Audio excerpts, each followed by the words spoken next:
Arslan Valeyev and Katya Yetishkina fell in love. Although they were both attracted to each other, it was their shared love for animals that initially formed their bond. Arslan's first pet was a polypterous fish, an unusual-looking freshwater fish, but Arslan was more interested in reptiles. He had a fascination with snakes for as long as he could remember. As a young boy living in Russia's St. Petersburg, he begged his parents for a pet snake, but they refused. Until one day. Hit like and subscribe. This is Fierce. Soon after his parents' divorce in 1998, Arslan got his first pet snake at the age of 13, and the rest, as they say, was history.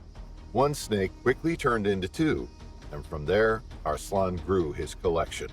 He went on to study biology at St. Petersburg National University, where he bred axolotus to fund his studies. In 2007, he secured his dream job of working at the Leningrad Zoo terrarium. He was being paid to look after the animals he had been fascinated with his entire life. And what's more, he had now met a woman who was equally fascinated with them. Arslan and Katya documented the species they owned on their YouTube channel Exotarium and created another channel together called Bobcat TV, which was about felines. Their online business was growing, but so was the pressure to keep more and more reptiles in their house to showcase to their followers. Arslan and Katya married on September 30th, 2015. It was a happy occasion, but Arslan had a dark side. Arslan's fascination with snakes became an obsession, and soon their house was filled with tanks of all sizes, housing some of the most lethal animals on the planet. With the reptiles encroaching on their own living space, coupled with Arslan's physical outbursts, Katya was gradually driven away. On August 4, 2017, Arslan accused his wife of cheating on him and hit her so hard that she suffered a concussion. He told his friends about his angry outbursts and made a public apology to her. But the damage was done, and Katya knew she had to move out. Although they both still loved each other, it was clear that she needed to get away from him. Arslan was heartbroken by the dramatic turn of events. Never in his life did he imagine the love of his life would walk out on him. But it was his fault, and he recognized that. Less than a month later, Arslan realized that life got too much for him. He decided to end it, but he opted for a dramatic exit. He flicked on the camera on his computer and reported live to their followers on their YouTube channel. He walked over to the tank, which held one of his favorite snakes, Mamba.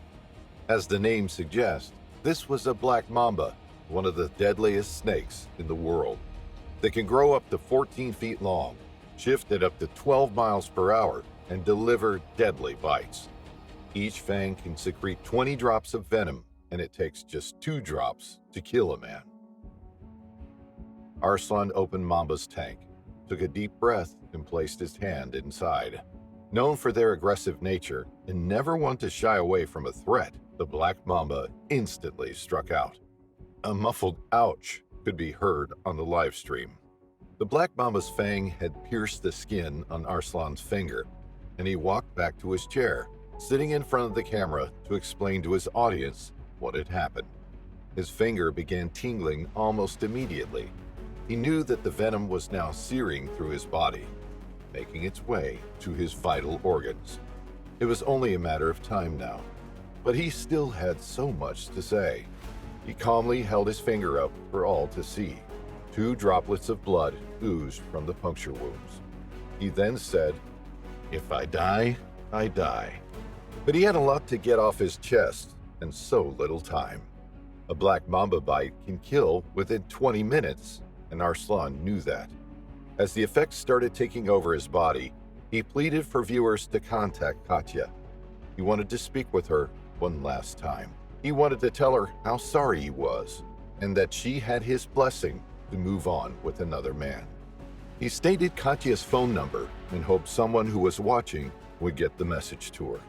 "If someone manages to call her," he said, "if she has time to come to me and see me, I would be happy." But time was slipping away from him. His body was shutting down. He quickly wrote a message on his phone for his wife. It would be found later. It read, "I see that everything has passed for you. A new life began with someone you have long been close to." There were no betrayals. They started to date at the end of July, and I believe Katya about this. I am sincerely happy about it, but too weak not to react with stupidities. In any case, my crimes have only come back to me. Take this with humor, laugh at me, and go further. I cannot describe in words the extent of my disappointment with myself. I cannot describe the shock that I experience every day when I wake up in this new world without someone I have lost and deserve to lose, who I was with a couple of seconds ago in a dream. If it makes you feel better, it hurts, and I'm lonely. I know what to do.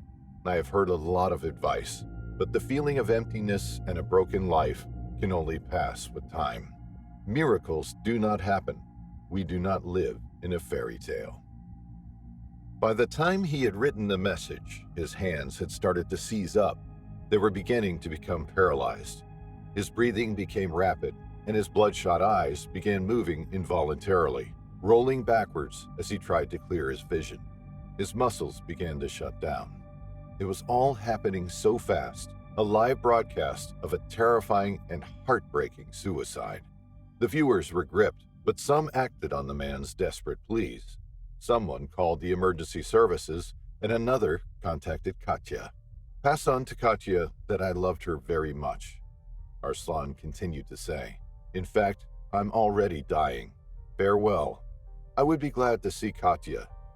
Damn, I'm shaking. He managed to mumble these words into the camera, perhaps showing a glimpse of regret over his decision to end his life. He had been a snake expert for 20 years, and he knew how black mamba venom worked, but to actually witness it and to feel the terrifying effects of it was shocking for Arslan. He decided at the last minute that this had all been a mistake. Instead of dying in his chair that day, he realized that he wanted to live, and he needed immediate medical attention. He stood up and stumbled outside his home. His mother had heard about the broadcast and rushed to his house to see her son collapse on the sidewalk outside. An ambulance pulled up moments later and raced Arslan to the hospital, but he was in critical condition. His final wish had been to see Katya again. When her phone rang and one of the channel's viewers blurted out what had happened to her husband, she dropped everything and sped to Arslan's house. He was nowhere to be found. She realized that he must have already made it to the hospital. She arrived at the emergency department minutes later, but she was too late. Arslan had succumbed to the toxic venom. He had left it too late for medical intervention to help him.